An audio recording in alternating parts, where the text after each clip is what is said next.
Friend season 2 के दूसरे part को यानी कि एपिसोड नंबर 5, 6, 7 और 8 को। अगर आपने इसके पहले वाले पार्ट का वीडियो नहीं देखा है तो पहले उसे जरूर देख लीजिए। तो चलिए जानते हैं आगे की कहानी को बिना किसी देरी के। तो पार्ट 1 में हम लोगों ने देखा था कि रूका पूरी रात काजुया के साथ उसके रूम पर बिताती है और वापस घर जाते हुए चिजुरू के गेट पर जोर से बोल देती है कि कल की रात बहुत ही कमाल की थी, जिसे चिजुरू अच्छे से सुन लेती है। अब घबराया हुआ काजुया यही सोच रहा था कि चिजुरू ने वो सब सुना या नहीं, और यही सोचते हुए वो बाहर कचरा फेंकने जाता है। लेकिन उसके गेट खोलते ही उसके सामने चिजुरू खड़ी थी, जो खुद भी कचरा फेंकने ही जा रही थी। लेकिन वो काजुया को पूरे तरीके से इग्नोर कर देती है और कचरा फेंकने चली जाती है। काजुया फिर चिजुरू के पास पहुंचता है और बोलता है कि वो नेक्स्ट वीक चिजुरू को रेंट करेगा। लेकिन चिजुरू टॉपिक चेंज करके पूछती है कि काजुया और रूका के बीच अब सब कुछ कैसा चल रहा है, क्योंकि कल रात रूका काजुया के रूम पर ही थी। यह सुनकर काजुया के पैरों तले जमीन खिसक जाती है और वो चिजुरू को लाख समझाने की कोशिश करता है कि उनके बीच कुछ भी नहीं हुआ था। लेकिन चिजुरू को ये सब झूठ लगता है। अब काजुया को बिल्कुल समझ नहीं आ रहा था कि वो चिजुरू को समझाए तो समझाए कैसे। तभी उसे याद आता है कि चिजुरू का बर्थडे जल्द ही आने वाला है, तो वो चिजुरू को एक बर्थडे गिफ्ट दे देगा और उसने रूका के साथ कुछ भी नहीं किया ये भी समझा देगा। पर काजुया को लड़कियों को गिफ्ट देने का कोई भी एक्सपीरियंस नहीं है, तो वो गिफ्ट चूज करने के लिए सुमी के साथ एक डेट फिक्स कर लेता है और सुमी से पूछ भी लेता है कि उसे चिजुरू को गिफ्ट में क्या देना चाहिए। तो सुमी उसे कुछ आइडियाज देती है, जैसे रोमांटिक नॉवेल या एक फ्लावर्स का बकेट। लेकिन चिजुरू ऐसी लड़की नहीं है जिसे ये सब पसंद आए। तभी सुमी को कुछ याद आता है और वो काजुया को एक डिपार्टमेंटल स्टोर की छत पर ले जाती है। वहाँ पर बच्चों के लिए एक पावर रेंजर्स का शो चल रहा था। अब काजुया को ये समझ नहीं आता है कि सुमी उसे यहाँ क्यों लाई है, लेकिन उस शो को देखकर काजुया को अपने बचपन की याद आ जाती है। लेकिन तभी काजुया को पिंक रेंजर की आवाज थोड़ी जानी पहचानी लगती है और तभी उसे रियलाइज होता है कि पिंक रेंजर तो असल में चिजुरू है और सुमी उसे यहाँ इसीलिए लाई थी ताकि काजुया को बर्थडे गिफ्ट के लिए कोई हिंट मिल सके। और ऐसे ही शाम के 6 बज जाते हैं और दोनों की डेट भी खत्म हो जाती है। लेकिन जाने से पहले सुमी काजुया को बताती है कि गिफ्ट केवल चीजों से नहीं बल्कि फीलिंग्स से भी स्पेशल बनता है, और इससे काजुया को बहुत कॉन्फिडेंस मिलता है। और हम देखते हैं कि अब सुमी को धीरे धीरे काजुया पसंद आने लगता है। इसीलिए वो काजुया का हाथ पकड़कर उसे रोक लेती है, लेकिन कुछ बोलती नहीं, जिससे काजुया को समझ नहीं आता कि सुमी आखिर चाहती क्या है। और थोड़ी देर चुप रहने के बाद सुमी काजुया से पूछती है कि काजुया का बर्थडे कब आता है, जिस पर काजुया बताता है कि उसका बर्थडे 1 जून को आता है। और बस इतना सुनते ही सुमी रोड क्रॉस कर लेती है और काजुया को बाय बोलकर वहाँ से चली जाती है। इसके बाद हम देखते हैं कि काजुया भी अपने घर की तरफ बढ़ने लगता है, सिर्फ यही सोचते हुए कि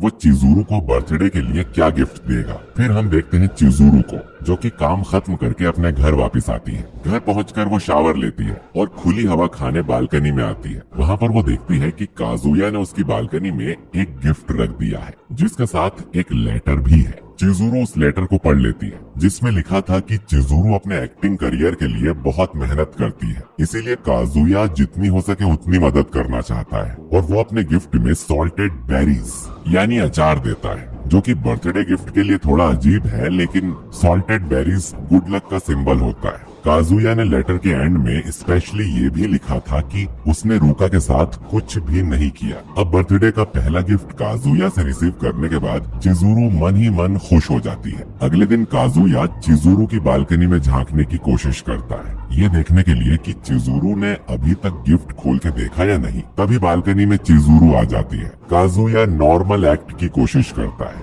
जबकि उसके दिमाग में सिर्फ यही चल रहा था कि चिजुरू को गिफ्ट पसंद आया भी है या नहीं। तभी चिजुरू खुद ही कल के गिफ्ट के लिए थैंक यू बोल देती है और काजुया को थोड़ी शांति मिलती है। फिर काजुया बोलता है कि उसने रूका के साथ कुछ भी नहीं किया, तो वो उससे कहती है कि तुम एक ही चीज कितनी बार बताओगे, और उसे काजुया पर भरोसा है कि उसने कुछ भी नहीं किया, जिससे काजुया को थोड़ी और शांति मिलती है। अगले दिन जब काजुया अपने दोस्तों के साथ बैठा था, तब कीबे उससे पूछता है कि क्या उसने चिजुरू के साथ मचाया है। अब काजुया और चिजुरू के रिलेशन को बहुत टाइम हो गया है, तो काजुया मना तो कर नहीं सकता, इसीलिए वो हाँ बोल देता है और कीबे इससे डिप्रेस हो जाता है। तभी कीबे उससे आज रात की पार्टी में चलने के लिए बोलता है और काजुया मान जाता है। उसी रात को फिर काजुया अपने दोस्तों के साथ पार्टी करने जाता है। जैसे ही वो रूम में एंटर करता है उसे पता चलता है कि इस पार्टी में तो चिजुरू भी आई है, लेकिन चिजुरू की असली आइडेंटिटी अभी तक उसके दोस्तों को नहीं पता।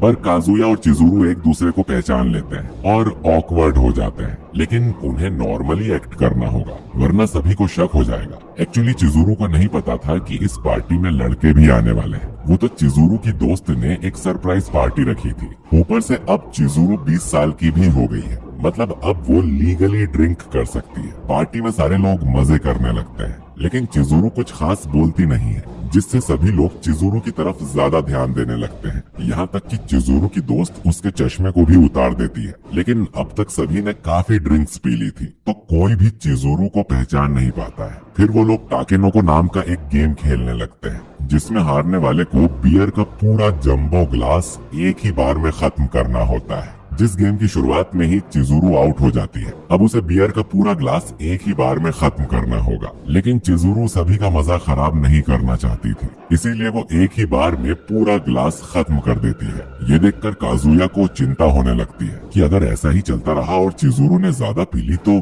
वो खुद पर कंट्रोल नहीं रख पाएगी। इसीलिए काजुया गेम में जानबूझकर हारने लगता है ताकि सारी ड्रिंक्स वो पी ले और चिजुरू इस सिचुएशन से बाहर निकल पाए। वहाँ पर बैठे सारे दोस्त यही सोच रहे थे कि काजुया इस गेम में सबसे बुरा है, लेकिन क्योंकि चिजुरू ने ज्यादा नहीं पी थी, इसीलिए वो साफ देख पा रही थी कि काजुया ये जानबूझकर कर रहा है। फिर फाइनली पार्टी खत्म होती है और सारे लोग नशे की हालत में घर के लिए निकल जाते हैं, लेकिन काजुया की हालत इतनी खराब थी कि वो ठीक से चल भी नहीं पा रहा था। इसीलिए चिजुरू उसकी मदद करती है और उसे अपने घर पहुंचाती है। काजुया कोशिश करता है कि वो खुद से ही घर चला जाए और चिजुरू पर बोझ ना बने, लेकिन उसने इतनी ज्यादा पी ली थी कि वो ठीक से बोल भी नहीं पा रहा था। फिर फाइनली चिजुरू काजुया को अपने घर छोड़ देती है, लेकिन काजुया को बहुत उल्टी आने लगती है। अब क्योंकि काजुया होश में नहीं था, इसीलिए वो बोलने लगता है कि उसे किसी भी हाल में चिजुरू को प्रोटेक्ट करना है, और पास ही में खड़ी चिजुरू इसे सुन लेती है और उल्टी करने के बाद काजुया चिजुरू के ऊपर ही बेहोश हो जाता है। अगले दिन जब काजुया की नींद खुलती है तब उसे बीमार जैसा फील हो रहा था, क्योंकि उसने इतनी ज्यादा पी ली थी।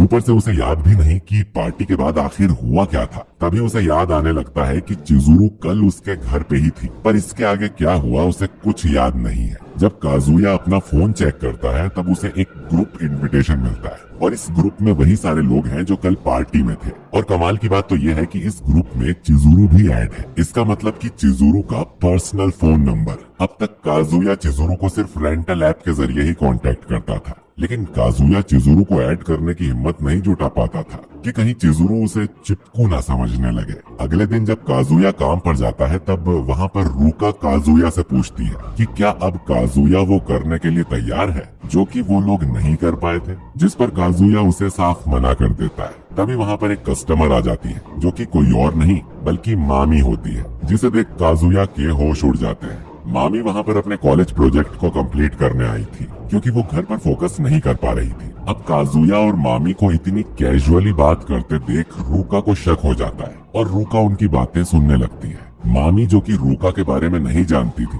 वो कैजुअली बोल देती है कि एक टाइम था जब हम भी यहाँ पर साथ में आया करते थे, जिससे रूका का शक यकीन में बदल जाता है। इसीलिए वो रूम में आती है और मामी से पूछती है कि एग्जैक्टली उन दोनों का क्या रिलेशन है, जिस पर मामी बताती है कि बस वो दोनों क्लासमेट्स हैं और कुछ नहीं। लेकिन मामी बात को खत्म नहीं करती, उल्टा रूका से पूछती है कि कहीं वो काजुया को पसंद तो नहीं करती। इस पर रूका बस बोलने ही वाली थी कि वो उसकी गर्लफ्रेंड है, लेकिन तभी काजुया रूका के मुंह पर हाथ रख देता है और उसे कुछ भी बोलने नहीं देता। अब रूका समझ जाती है कि ये वही लड़की है जिससे ब्रेकअप के बाद काजुया ने चिजुरू को रेंट किया था, और जिस तरीके से काजुया बताने से डर रहा है उससे तो यही लगता है कि उसके मन में अभी भी मामी के लिए फीलिंग्स बची हैं। मतलब अब काजुया के लिए रूका 3rd नंबर पे आ चुकी है। काजुया जल्दी से रूका को बाहर ले जाने की कोशिश करता है, लेकिन रूका उसका हाथ पकड़कर उसे भी रूम में ले आती है और रूका जोर से बोलती है कि वो उसकी गर्लफ्रेंड है। और वो मामी से कहती है कि बेहतर होगा अगर तुम काजुया का पीछा करना छोड़ दो। तभी मामी पूछती है कि अगर वो उसकी रियल गर्लफ्रेंड है तो फिर वो गर्लफ्रेंड को रेंट क्यों करता है। अब क्योंकि चिजुरू के बारे में रूका को पहले से ही पता है, इसीलिए रूका बोलती है कि इसकी परमिशन खुद रूका नहीं दी है, सिर्फ क्योंकि उसका दिल बहुत बड़ा है इसीलिए। ये सुनकर मामी टेबल पर पेमेंट रख देती है और बोलती है कि उसका किसी को हर्ट करने का कोई मकसद नहीं था, और मामी वहाँ से चली जाती है। काजुया रूका पर गुस्सा करने ही वाला था, लेकिन तभी रूका रोने लगती है कि वही उसकी असली गर्लफ्रेंड है। तो काजुया ये बात सबके सामने बोलने से क्यों डरता है। वहीं दूसरी तरफ मामी ये सब देखकर बहुत गुस्से में आ जाती है कि काजुया की एक और गर्लफ्रेंड भी है। ऊपर से ये नई गर्लफ्रेंड चिजुरू के बारे में सब जानती है और उससे उसे कोई दिक्कत भी नहीं। तो क्या जो पर्स मामी ने काजुया के घर देखा था वो रूका का था? मामी ये सब सोच ही रही थी कि तभी अगले स्टेशन पर चिजुरू भी मेट्रो में चढ़ जाती है, जिसके हाथ में वही कल वाला बैग होता है। मामी इशारे से चिजुरू को अपने पास बैठने के लिए बुला लेती है, लेकिन पूरे रास्ते वो दोनों कुछ खास बातें नहीं करते। कुछ देर बाद चिजुरू का स्टॉप आ जाता है और मामी भी वहीं पर उतर जाती है, और जाने से पहले वो चिजुरू से पूछती है कि क्या वो अभी भी काजुया से मिलती है, जिस पर चिजुरू साफ मना कर देती है और मामी स्माइल करते हुए घर चली जाती है। फिर हम देखते हैं काजुया को, जो कि रूका से कॉल पर बात कर रहा था। रूका उससे आज के लिए माफी मांगती है, क्योंकि एक्स हो या ना हो वो है तो काजुया की क्लासमेट ही, तो उसे थोड़ा सोच समझ के बोलना चाहिए था। लेकिन काजुया उसे माफ कर देता है, क्योंकि रायता पहले से ही बहुत फैला हुआ था। इसके बाद हम देखते हैं काजुया को, जो कि दुनिया का सबसे बड़ा सिंप है। वो चिजुरू को एक बार फिर से रेंट कर लेता है, लेकिन अब चिजुरू की रैंक अपग्रेड हो गई है, साथ ही उसका पर घंटे का रेट 6000 येन हो गया था। लेकिन अपने मजे के लिए काजुया 6000 येन नहीं देखता और चिजुरू को रेंट कर लेता है। लेकिन अब क्योंकि वो ज्यादा पैसे दे रहा है, इसीलिए काजुया एक रिक्वेस्ट भी करता है कि चिजुरू डेट पर हाई स्कूल की यूनिफॉर्म पहन कर आए, ताकि वो हाई स्कूल रोमांस एक्सपीरियंस कर सके। फिर फाइनली चिजुरू डेट पर पहुंच जाती है और उसे ऐसे कपड़ों में देखकर काजुया हैरान रह जाता है, क्योंकि वो ड्रेस नॉर्मल साइज से थोड़ी ज्यादा ही छोटी थी। इस बार काजुया ने डिसाइड कर लिया था कि आज वो खुद को नहीं रोकेगा और जितना मजा हो सके उतना मजा करेगा। इसीलिए काजुया चिजुरू को अपना हाथ पकड़ने के लिए बोलता है। इससे आसपास खड़े सभी लोग काजुया से जलने लगते हैं, क्योंकि ऐसी लड़की के साथ तो सभी लोग डेट पर जाना चाहेंगे यार। फिर डेट में आगे काजुया चिजुरू के क्लोज आने की कोशिश करता है, और चिजुरू सब कुछ समझने के बावजूद भी काजुया को ऐसा करने देती है, और बिल्कुल ही नॉर्मल टीनेज कपल्स की तरह वो दोनों टाइम स्पेंड करते हैं। लेकिन तभी उन्हें रास्ते में सुमी दिख जाती है, और अगर सुमी ने उन्हें ऐसे देख लिया तो इन दोनों से ज्यादा तो सुमी खुद ही एम्बेरस हो जाएगी। इसीलिए वो दोनों सुमी से बचते हुए निकलने की कोशिश करते हैं, लेकिन तब भी सुमी उन्हें देख लेती है। इसके बाद काजुया का फाइनल प्लान शुरू होता है, जिसमें उसे चिजुरू के साथ कुछ फोटोज लेनी थी। इसीलिए वो चिजुरू को फोटोज बूथ पर लेकर जाता है, लेकिन एंड टाइम पर काजुया बहुत ज्यादा नर्वस हो जाता है, क्योंकि अब उन्हें कपल्स पोज में फोटोज खिंचवानी थी, जैसे हार्ट शेप बनाते हुए,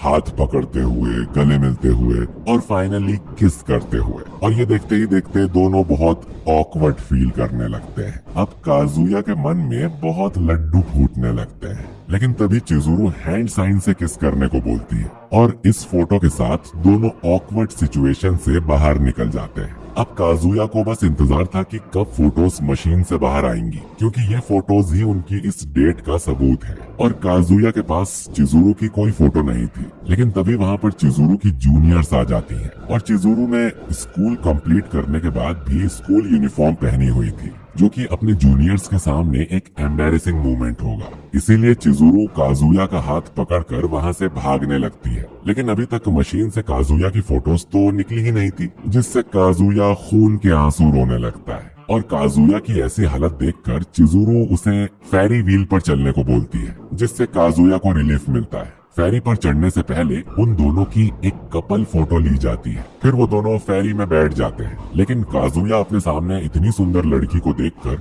बहुत नर्वस हो रहा था, तो चिजुरू उसे अपने पास बुलाती है और नीचे हो रहे कॉन्सर्ट की तरफ इशारा करती है। काजुया चिजुरू के इतने पास था कि उसे कॉन्सर्ट से कोई मतलब ही नहीं था, वो तो बस चिजुरू को ही देख रहा था कि तभी काजुया का बैलेंस स्लिप हो जाता है, और जिससे काजुया चिजुरू के ऊपर गिर जाता है और ना चाहते हुए भी चिजुरू को गलत जगह टच कर लेता है। तभी चिजुरू उसे चांटा मार देती है और रियलाइज करती है कि काजुया ने भी ये जानबूझकर नहीं किया। तो काजुया सॉरी बोलकर जल्दी से टॉपिक चेंज कर देता है और चिजुरू से अपने इस जॉब एक्सपीरियंस के बारे में पूछता है, जिस पर चिजुरू उसे बताती है कि उसे बहुत अच्छा लगता है जब लोग डेट के दौरान चिजुरू से बात करने की कोशिश करते हैं और अपने डर पर काबू करते हैं। और कुछ लोग तो बाद में चिजुरू को थैंक्स भी करते हैं जब उनकी असली गर्लफ्रेंड बन जाती है। और यही सब चीजें चिजुरू को अच्छी लगती हैं। अब फाइनली उनकी फेरी नीचे आ जाती है और वहाँ की एक स्टाफ उन्हें एंट्रेंस फोटो खरीदने के लिए बोलती है,